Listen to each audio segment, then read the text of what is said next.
মাছ মাংসের রেসিপি তো আমরা প্রায়ই খেয়ে থাকি, তবে এইভাবে একবার সয়াবিনের রেসিপি বানিয়ে দেখতে পারেন। কথা দিচ্ছি চিকেন বা মাটনের থেকে কোনো অংশে কম হবে না এর স্বাদ। নমস্কার বন্ধুরা, হোমমেড কুকিং এর নতুন একটি এপিসোডে আপনাদের সকলকে স্বাগত জানাই। তাহলে চলুন দেরি না করে রান্নাটা শুরু করা যাক। সয়াবিন কষা অথবা সোয়া চাংস কষা বানানোর জন্য সবার প্রথমে এখানে আমি নিয়ে নিয়েছি 200 গ্রাম পরিমাণে সোয়া চাংস। এবার সোয়া চাংসগুলোর মধ্যে আমি ফুটন্ত গরম জল দিয়ে মিনিট 10 সময়ের জন্য সোয়া চাংসগুলোকে ভিজিয়ে রাখবো। অন্যদিকে কড়াইতে আমি নিয়ে নিচ্ছি 1.5 টেবিল চামচ পরিমাণে সাদা তেল। তেল গরম হলে আমি আগে থেকে টুকরো করে কেটে রাখা আলুগুলোকে দিয়ে দিচ্ছি।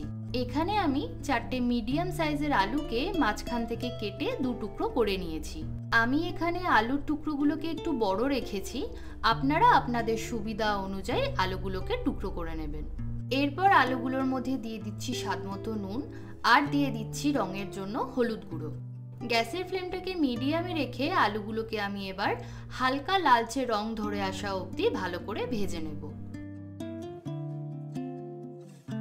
আলুগুলো এখানে আমার ভালো করে ভেজে নেওয়া হয়ে গেছে।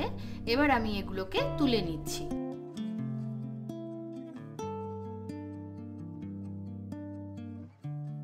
এবার ওই একই তেলের মধ্যে আমি দিয়ে দিচ্ছি আগে থেকে গরম জলে ভিজিয়ে রাখা সোয়া চাংসগুলোকে। মিনিট 10 সোয়া চাংসগুলোকে ভিজিয়ে রাখার পর আমি ভালো করে চিপে জল ঝরিয়ে নিয়েছি।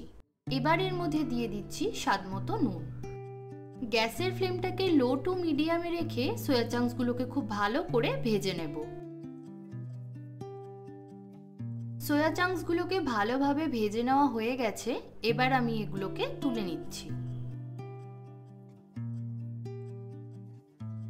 এবার আমি কড়াইতে আবারও দিয়ে দিচ্ছি 2 টেবিল চামচ পরিমাণে সাদা তেল।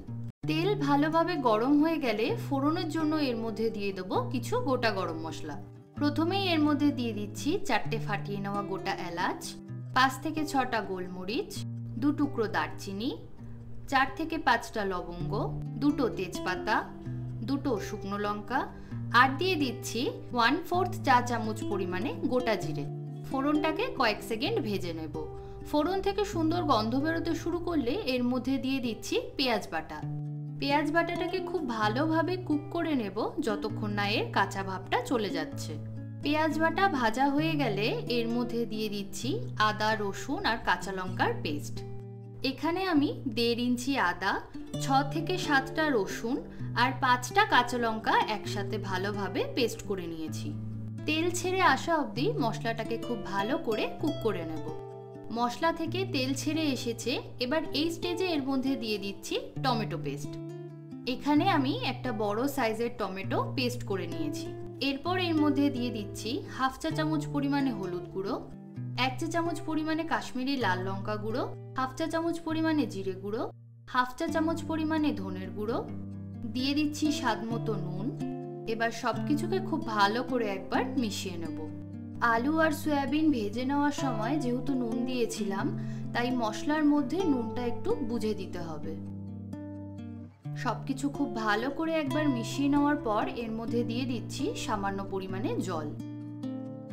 একবার ভালো করে মিশিয়ে নিয়ে গ্যাসের ফ্লেমটাকে লো টু মিডিয়ামে রেখে মশলাটাকে খুব ভালো করে কষিয়ে নেব। মশলা থেকে বেশ তেল ছেড়ে এসেছে। এবার এই স্টেজে এর মধ্যে আমি ভেজে রাখা আলু আর সয়াবিনটা দিয়ে দিচ্ছি। গ্যাসের ফ্লেমটাকে লোতে রেখে মিনিট 2 সময় ধরে মশলার সাথে সয়াবিন আর আলুটাকে খুব ভালো করে কষিয়ে নেব। মশলার সাথে সয়াবিন আর আলুটাকে খুব ভালো করে কষানো হয়ে গেছে। এবার আমি এর মধ্যে দিয়ে দিচ্ছি পরিমাণ মতো গরম জল। যেহেতু এটা সয়াবিন আর আলুর কষা রান্না করছি, তাই জন্য আমি খুব বেশি জলের ব্যবহার করব না। সবকিছু ভালো করে একবার মিশিয়ে নিয়ে গ্যাসের ফ্লেমটাকে মিডিয়ামে রেখে ঢেকে এটাকে আমি মিনিট 4-5 জন্য কুক করে নেব। মিনিট 5 পর আমাদের সয়াবিন কষা অলমোস্ট রেডি হয়ে গেছে। একবার ভালো করে নাড়াচাড়া করে নিয়ে সবশেষে আমি এর মধ্যে দিয়ে দিচ্ছি 1/2 চা চামচ পরিমাণে গরম মশলা গুঁড়ো আর দিয়ে দিচ্ছি বেশ কিছুটা পরিমাণে ধনেপাতা কুচি। এবার সবকিছুকে একবার মিশিয়ে নিয়ে গ্যাসের ফ্লেমটাকে অফ করে 2 থেকে 3 মিনিট স্ট্যান্ডিং টাইমে রাখলেই আমাদের সয়াবিন কষা একদম রেডি হয়ে যাবে। ভাত, রুটি, পরোটা, ফ্রাইড রাইস, পোলাও সবকিছুর সাথে এই সয়াবিনের রেসিপিটা খেতে অসাধারণ লাগে। আমার আজকের রেসিপি যদি আপনাদের ভালো লেগে থাকে ভিডিওটিতে একটি লাইক করে সকলের সাথে শেয়ার করবেন। আর আমার চ্যানেলে যদি নতুন বন্ধু হয়ে থাকেন তাহলে চ্যানেলটিকে সাবস্ক্রাইব করে নেওয়ার অনুরোধ রইল। সবাই ভালো থাকবেন, সুস্থ থাকবেন। দেখা হচ্ছে নতুন একটি রেসিপি নিয়ে।